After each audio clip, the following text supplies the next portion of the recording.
तो अब भारत ने चीन, अमेरिका और जर्मनी जैसे देशों की नींद उड़ाने का काम किया है, क्योंकि भारत ने जो सपना आज से कई साल पहले देखा था वह अब पूरा होता हुआ दिखाई दे रहा है। और अभी तक आपने यही सुना होगा कि भारत वैश्विक खिलाड़ी के रूप में उभर रहा है और भारत का एक्सपोर्ट दुनिया के बड़े बड़े देशों में बढ़ रहा है।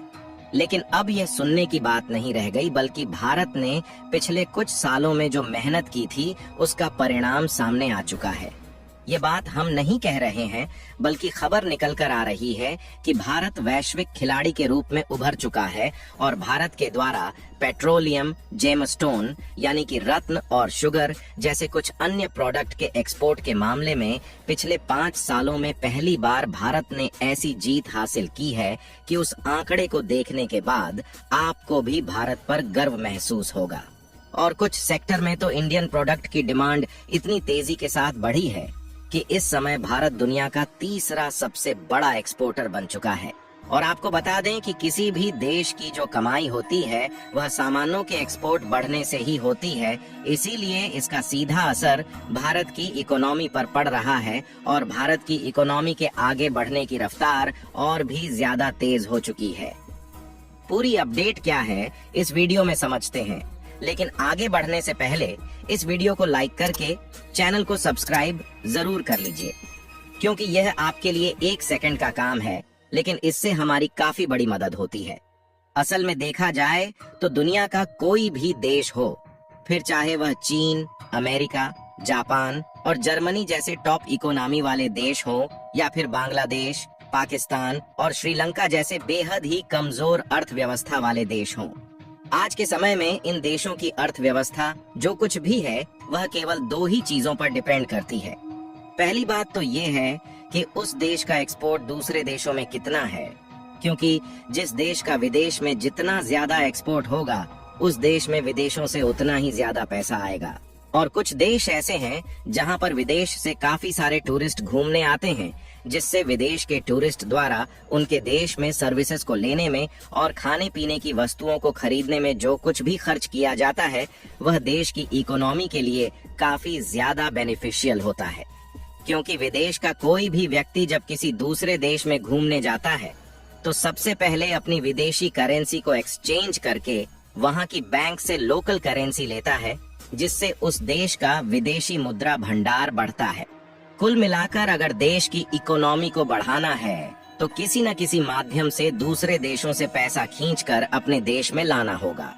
हालांकि इसके अलावा भी कुछ ऐसे सोर्सेस हैं जिससे दूसरे देशों का पैसा भारत में आता है, लेकिन फिलहाल सबसे बड़ा सोर्स सामानों के एक्सपोर्ट को ही माना जाता है, क्योंकि इससे मोटी कमाई होती है। ये ठीक उसी तरीके से काम करता है जिस तरीके से घर का कोई भी सदस्य अपने घर की आर्थिक स्थिति मजबूत करने के लिए या तो किसी सामान की मैन्युफैक्चरिंग करके उसे बेचकर कमाई करता है, या फिर किसी दूसरे के द्वारा बनाए गए सामानों को मार्केट में बेचकर उसमें से कुछ कमीशन खींचता है। यानी कि एक शब्दों में कहा जाए तो जिस देश का जितना ज्यादा व्यापार मजबूत रहेगा उस देश की अर्थव्यवस्था उतनी ज्यादा मजबूत रहेगी।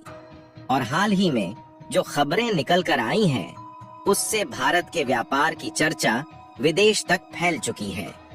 क्योंकि आप इस रिपोर्ट में साफ साफ देख पाएंगे कि भारत इस समय एक्सपोर्ट के मामले में वैश्विक खिलाड़ी के रूप में उभर चुका है, जिसमें भारत ने पेट्रोलियम प्रोडक्ट, जेमस्टोन यानी कि रत्न और शुगर जिसे चीनी कहा जाता है, इन तीनों के मामले में रिकॉर्ड तोड़ जीत हासिल किया है, जिसके साथ साथ इन सारे प्रोडक्ट के मामले में भारत टॉप एक्सपोर्टर बन चुका है। और यदि अकेले पेट्रोलियम प्रोडक्ट के एक्सपोर्ट की बात की जाए तो पिछले 1 साल में भारत के द्वारा लगभग $84 बिलियन का एक्सपोर्ट किया गया है। वैसे तो 2018 के समय पेट्रोलियम एक्सपोर्ट के मामले में भारत का स्थान 5वें नंबर पर था, लेकिन इस समय भारत दुनिया का दूसरा सबसे बड़ा पेट्रोलियम एक्सपोर्टर बन चुका है। वैसे देखा जाए तो भारत में पेट्रोलियम का बहुत ही कम प्रोडक्शन होता है, लेकिन भारत में काफी बड़ी बड़ी रिफाइनरी कंपनियां मौजूद है, जिनमें से जामनगर रिफाइनरी जो कि गुजरात में मौजूद है, यह दुनिया की सबसे बड़ी रिफाइनरी है।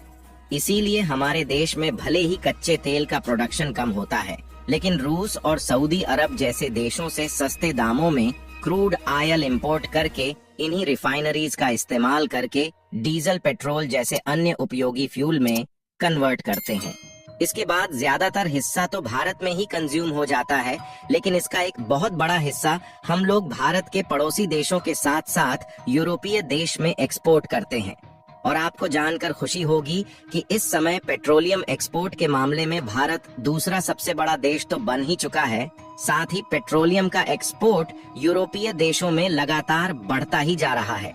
और इस समय दुनिया भर का जो 13% पेट्रोलियम मार्केट है उसे भारत अकेले कंट्रोल कर रहा है। इसके अलावा कीमती पत्थरों के क्षेत्र में भारत ने जो ग्रोथ हासिल किया है वह वाकई में सोचने लायक है,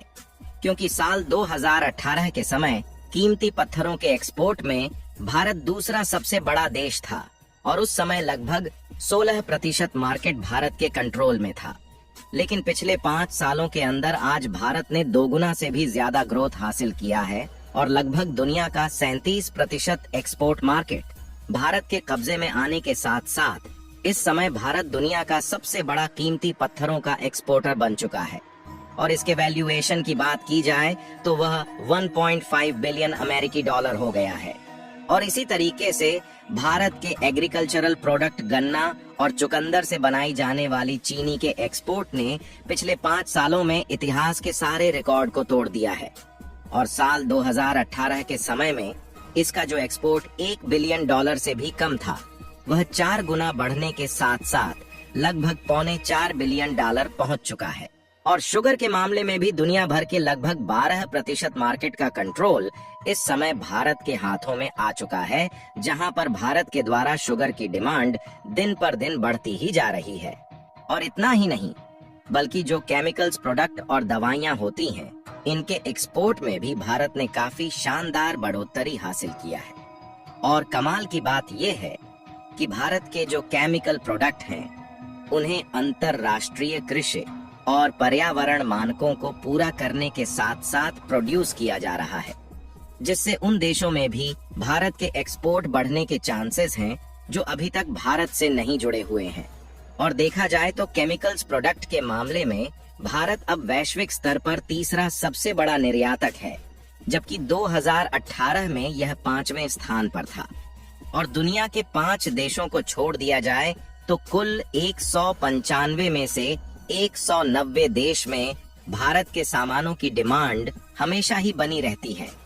और कई देश इसी बात से परेशान है कि आखिर इंडियन प्रोडक्ट की डिमांड 190 देश में इतनी ज्यादा कैसे बनी रहती है। और भारत जिन देशों को सबसे ज्यादा सामानों का एक्सपोर्ट करता है, उसमें अमेरिका, यूएई, चीन और सिंगापुर के साथ साथ लगभग सभी यूरोपीय देश शामिल है। और मिडिल ईस्ट देश की बात करें तो वह भारतीय प्रोडक्ट के तो दीवाने ही हो चुके हैं। सबसे जरूरी बात यह है कि साल 2018-19 के समय भारत वैश्विक एक्सपोर्ट के मामले में 28वें नंबर पर आता था, लेकिन 5 सालों से भी कम समय में भारत ने 10वीं पोजीशन क्रॉस किया और आज 17वें स्थान पर पहुंच चुका है। फिलहाल आपको क्या लगता है कि भारत को 10वें स्थान पर पहुंचने के लिए कितना समय लग सकता है और किन चीजों पर ध्यान देने की जरूरत है? अपनी राय कमेंट में जरूर बताएं और इस वीडियो को एक लाइक करके अपने मित्रों तक शेयर जरूर करें ताकि उन्हें भी जानकारी मिल सके। इसी तरह और भी नॉलेजेबल वीडियो देखने के लिए चैनल को सब्सक्राइब करके बेल आइकन को ऑल पर जरूर सेलेक्ट करें।